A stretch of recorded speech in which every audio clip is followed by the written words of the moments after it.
Minecraft's temples spawn naturally in the jungle and are filled with useless loot and terrible traps. There's one even bigger issue though, they look super outdated. Today I'm going to attempt to upgrade a jungle temple, turning it into a 380 block tall megastructure. Once I'm done building it, I'm going to fill it with loads of actually deadly traps, rooms to explore and valuable loot, so make sure to stick around until the end. Also, I'm posting huge builds like this every Saturday, so make sure to subscribe and like the video. Anyway, let's begin. To start the build, I actually had to move the top part of some terrain right on top of the void. Since 1.20, the void is actually now at a height of like -65, and the height limit goes all the way up to 320. So this would give me so much height to work with for the build. I knew right from the start that I wanted the build to go all the way to the height limit, as my goal was to make the biggest Minecraft temple ever created.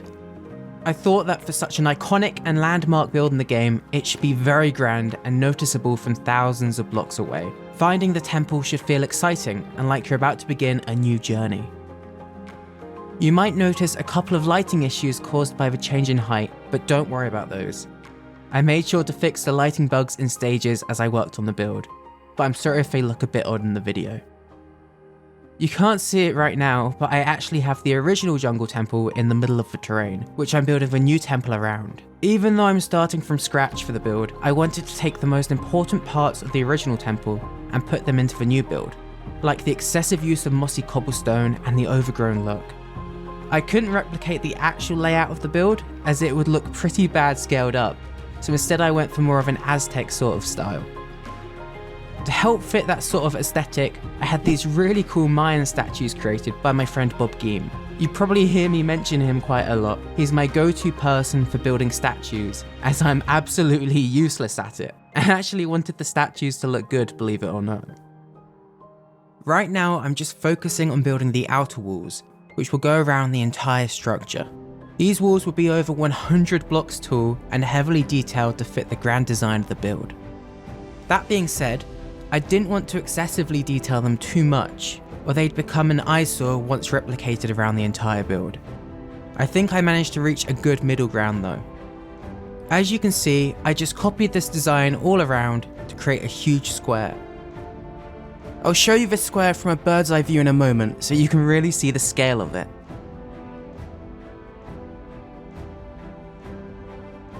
Once this layer was made, it made it a lot easier to see where the build would go and to come up with designs for the rest. The temple would be made kind of like a big stone cake, with 3 layers: the base, the middle and the top part with a huge tree. This grand staircase would run up the entire temple, leading to the tree at the top, which would contain an entrance into the temple. It was important to me to include the staircase so players would easily know exactly where to go to find the entrance. Around the outer walls, I added another wall slightly lower down to create a smoother transition from the ground to the wall. This would have some raised grass as well as some other decorations built. I lined this wall with some fake fire which I made using stained glass. It's insane that this wall doesn't look too tall, but when you compare it to the height of the trees around it, you can actually see that it's pretty big. And also added some extra supports to the walls, just helping them to look a bit more reinforced. At each edge of the build, I built up some spiked pillars to make the build look a bit more threatening. These pillars would also help to once again add some more height depth to the build, and just look pretty cool. I like them a lot. I also added some smaller spikes across the raised grass area. These once again just help to break up the area. You'll probably hear me use that phrase a lot during this build, sorry. From here, it was time to work on building the next layer. This layer would have more of a gradual incline up, with huge slabs of stone lining the sides of the stairs. I also added some small planter areas which I'd later add trees to. I created some basic wall designs which I copied along all of the slabs to detail them a bit better. Using lots of smaller designs like the arches I made helps to make the build look even larger than it actually is, which is already absolutely huge. And then I worked on some bigger decorations. I wanted to incorporate more statues, and so I built these areas indented into the temple, where Aztec style statues could be placed. Each of these statues would have a roof covering to prevent them from eroding away. as you can tell by the quality of these statues, they were once again not made by me. I did build everything else though, I promise you. Once I copy and pasted this area around, the temple really began to look complete.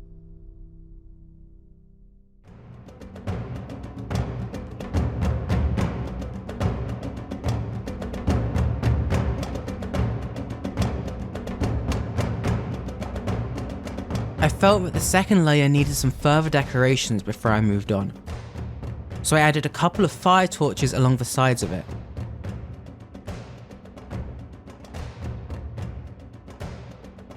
And then built some triangular sections which jut out from the main structure, just to break up the shape a bit. As the temple is so square, it felt important to try and incorporate more shapes to add variety. Moving on to the top part of the temple, I made a huge mistake here. I was originally going to just cap the build off here, but instead I decided to make a huge tree. What I didn't realise is that the tree would take even longer to build than the temple itself. It took ages. I started by creating the trunk and larger branches. I wanted the tree to tower over the entire temple, and so I made the branches super long. Because of the height limit, I had to keep the tree pretty flat, but I think it worked out well, as it gives the tree a sort of dead look, like it's starting to decay. From here, I began smoothing out the branches and base using voxel sniper, and then I extended the branches by hand. This step alone took about 3 hours and was extremely repetitive, but paid off as the tree looks great. I've built a lot of big trees over the years, but this is probably my favourite.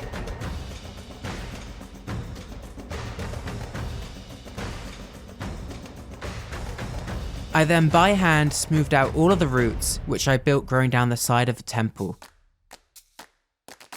I also mixed some stripped dark oak logs into the jungle logs to add some texture, and placed some red mushrooms on top of the roots to make it look like they were growing fungi.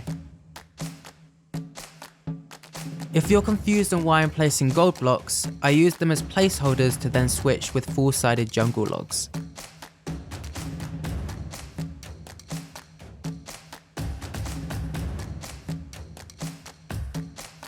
I then finished the tree area by adding some rocks around the base of it, and then adding loads of leaves to the canopy of it. I kept the leaves flat and sparse, similar in style to an acacia tree. Normally I kind of flood a tree with leaves and probably add way too many, so this was a nice change. It was kind of sad though seeing all of the branches that I handmade be hidden. I then added some hanging flowers and floating lit lime candles to make the tree look more magical at nighttime. To add vibrancy to the build, I then began designing a variety of trees, which I could paste all around the build in any grass areas. I kept all of the designs pretty small, so that they would make the temple itself look even bigger, and so that they wouldn't take away from the scale of the great tree.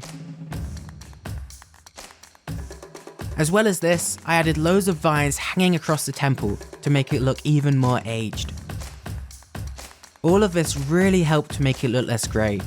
Hanging from the vines, I added a mixture of sunflower stems and drip leaves to make it look even more ancient.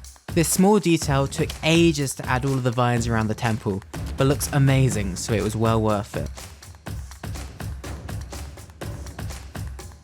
I then finally added some mushrooms growing from some of the walls and actual Minecraft vines in some spots. All of the plants really helped the build come to life and transform it completely. And now we get to move on to the interior. I decided that the entrance would be located inside of this trunk, and to enter the temple you'd have to fall through this magical tree into the lava chamber below. Don't worry though, there'd be a small pool of water to land in at the bottom. Interior is a lot harder to show than exterior, and so I'll just show you this one room being made. It's the biggest room in the entire temple. The rest of the rooms you'll be able to check out in the final cinematic in a minute, but I ended up building some catacombs, trapped hallways, mazes, libraries, loot rooms and more. It'll be impossible to show you everything as there's so much to explore. If this video gets 250 likes, I'll post for download in the comments for free for anyone to try out. I can't imagine we'll actually get that many likes, but I'd enjoy being proven wrong. I'd really appreciate you sharing this video with a friend if you enjoyed it though, so we can at least try to reach it. Once I was finished with this room, I built a hole in the ceiling for the player to fall through to enter the room, with some hanging roots, and that was it. I hope you like it.